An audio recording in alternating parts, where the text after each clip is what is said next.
Thank you very much, Acting Deputy President. I also rise to add contributions towards this matter of public importance that's been put by the opposition. And when I first read about it, I wasn't really sure whether it was a bit of a joke because, quite frankly, the Albanese Government has done anything that anyone would have expected of a Commonwealth Government about protecting our borders, our national borders.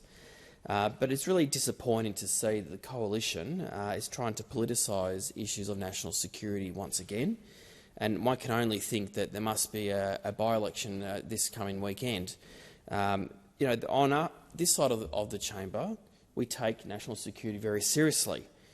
Operation Sovereign Borders, for instance, is a very mature set of policies that the Labor Party supports and has been working with those opposites for some time. In fact, Operation Sovereign Borders funding has actually increased under this government by $470 million over the forward estimates, and we've invested more in this operation than compared to any other government previously. So we won't be providing a running commentary on the operation matters because we know that it will just simply feed information for people smugglers, and as the last thing that we want to see happen yet again in this country. But let me be very clear, Acting President. Operation Sovereign Borders is better resourced and more supported by this government than it has ever been. And the government will continue its strong border protection measures. I am saying it with a straight face because it's quite frankly the fact. There is more money that is going into Operation Sovereign Borders than your government. And quite frankly, it is absurd that the opposition, the Coalition, continue to misrepresent people and the government's approach to our border protection policy. The Leader of the Opposition should know better, given that he was also a former Home Affairs Minister and Minister for Defence.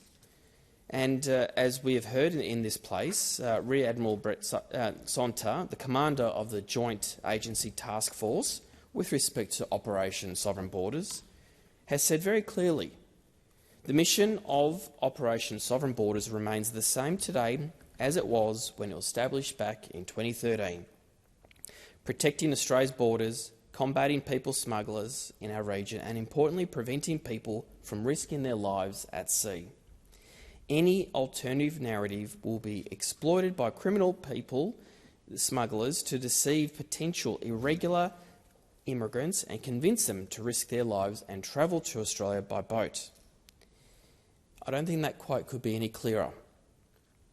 At the end of the day, we must prevent vulnerable people, those who are trying to seek asylum, from being deceived and exploited by people smugglers and risking their lives by crossing borders illegally. The Coalition, on the other hand, is determined to unravel the Operation Sovereign Borders. So it is worth noting that the Australian Border Force Commissioner, Michael Altram's recent comments, whereby he also dismissed suggestions of a cut to the agency's funding and dispelled the opposition leader's claim that the Border Force funding is currently the highest it has been since it was established in 2015. And in the last year, the ABF has received additional funding totalling hundreds of millions of dollars to support maritime and land-based operations. Now, that is what the Commissioner has said. So my advice to those opposite, to the Coalition, is quite simple. Stop your destructive messaging to people smugglers and stop undermining our borders. The Coalition are playing politics by using this Saturday's Dunkley by-election to spread false and misleading information for political purpose. The Albanese Government remains committed to these policies that constitute Operation Sovereign Borders and will continue to facilitate the resettlement of refugees through the proper avenues. The response of the government to unauthorised maritime arrivals is firm and robust, and we have been fairly clear about the message we are sending to people smugglers, including those who are seeking asylum. People who arrive by boat as unauthorised arrivals won't settle here.